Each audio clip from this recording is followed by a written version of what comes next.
नमस्कार, मैं Pankaj Shukla, good morning Bharat से। और इस समय हम लोक सेवा आयोग के गेट के बाहर खड़े हैं। यहाँ पे छात्रों का लगातार तारीख से जो है छात्रों का प्रदर्शन लगातार जारी है। आइए जानते हैं क्या क्या छात्रों की मांग है, किस विषय को लेकर प्रदर्शन है। देखिए, हमारी सरकार से और लोक सेवा आयोग के अध्यक्ष से केवल एक मांग है कि हमको री एग्जाम कराया जाए।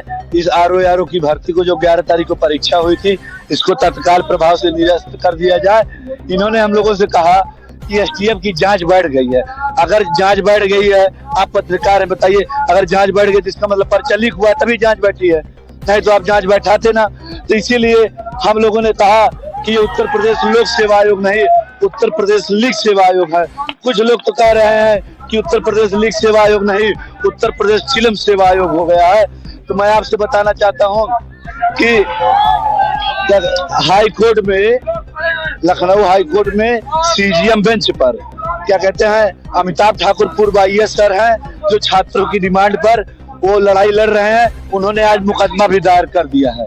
ये छात्रों के लिए खुशी की बात है कि अभी तक कोई मुकदमा नहीं दायर हुआ था। आज अमिताभ ठाकुर सर ने मुकदमा दायर कर दिया है। और आगे की जानकारी आदर्श भदौरिया हमारे साथी देंगे। जी, आदर्श भदौरिया जी, जानना चाहेंगे कि अभी लोक सेवा आयोग तरफ से आप लोग को कोई आश्वासन दिया गया है, नहीं दिया गया? सिर्फ हमें एक आश्वासन के नाम पे कुछ नहीं है, सिर्फ बेवकूफ बनाया जा रहा है, हमको भरमाया जा रहा है और तरह तरह की बातें बनाई जा रही है, हमें को झूठा ठहराया जा रहा है। तो मैं इनसे पूछना चाहता हूँ, अगर हम झूठे हैं, अगर इन कह रहे हैं कि सामने जो बैठे छात्र हैं वो झूठ बोल रहे हैं, तो हो सकता है कि एक शहर के, एक जनपद के 10 से 20 छात्र झूठ बोलते हैं, लेकिन यहाँ पे छात्रों का सैलाब उमड़ के आ गया है और विभिन्न जनपदों में आंदोलन चल रहे हैं, तो सारे छात्र झूठे नहीं थे। आपकी हमारी मांगे हैं कि इस परीक्षा को रद्द करके तत्काल प्रभाव से दूसरी परीक्षा कराई जाए और माननीय न्यायाधीश महोदय के संरक्षण में एक टीम बनाई जाए जो इस पेपर की कमियों को उजागर करे और उनको दोषियों को सजा दे। तीसरी मांग है, जो परीक्षा, पहली परीक्षा में छात्रों का खर्च लगा है, उस खर्च की सरकार भरपाई करे। हम बहुत बहुत धन्यवाद। क्या परिचय है? आदर्श सिंह भदौरिया, छात्र नेता, इलाहाबाद विश्वविद्यालय छात्र। देखिए, अभी जो वर्तमान में कुछ परीक्षाएं हुई, जैसे आरओ हुआ, यूपीपी हुआ, तमाम परीक्षाएं जो हुई, सब में धांधली चल रही है। जिनके पास पैसा है वो पैसा दे करके परीक्षाएं के पेपर जो है पहले ही खरीद लेते हैं, पूरा आंसर याद करके रट करके जाते हैं, एग्जाम देते हैं। और जो छात्र 4 साल, 5 साल, 7 साल से कमरे में 8 बाई 8 के कमरे में रगड़ रहा है, मेहनत कर रहा है, उसके मेहनत पे लोग पानी फेरने का काम करते हैं।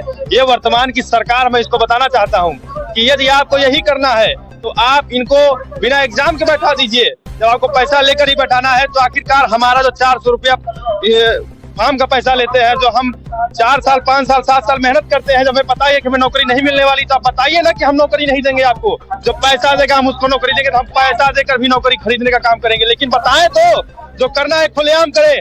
गरीब है आदमी, अपना किडनी बेच देगा अपने माँ बाप के, जो है जो ये करके आ रहे हैं, माँ बाप के अपने पैसों को यहाँ 4,000, 5,000 महीना लगा रहे हैं। उस हिसाब से भी हम जोड़े 7 साल की आमदनी को, तो भी एक महीने का, एक साल का 50,000 धर ले तो 7 साल का लगभग 3.5-4 लाख रुपया होता है।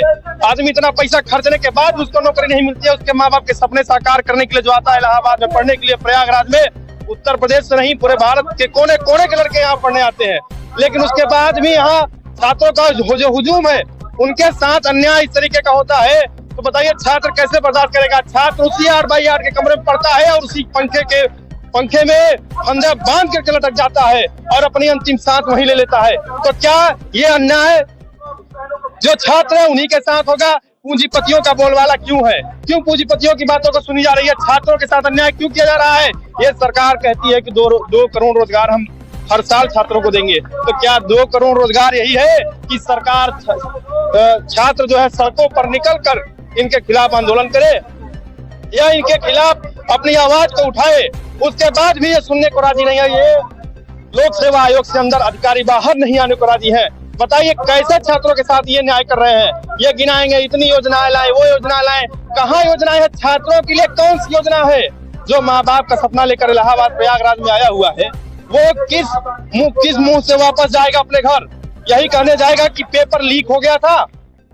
धन्यवाद। अमित पांडे, रफ्तार, छात्र नेता, इलाहाबाद विश्वविद्यालय। धन्यवाद।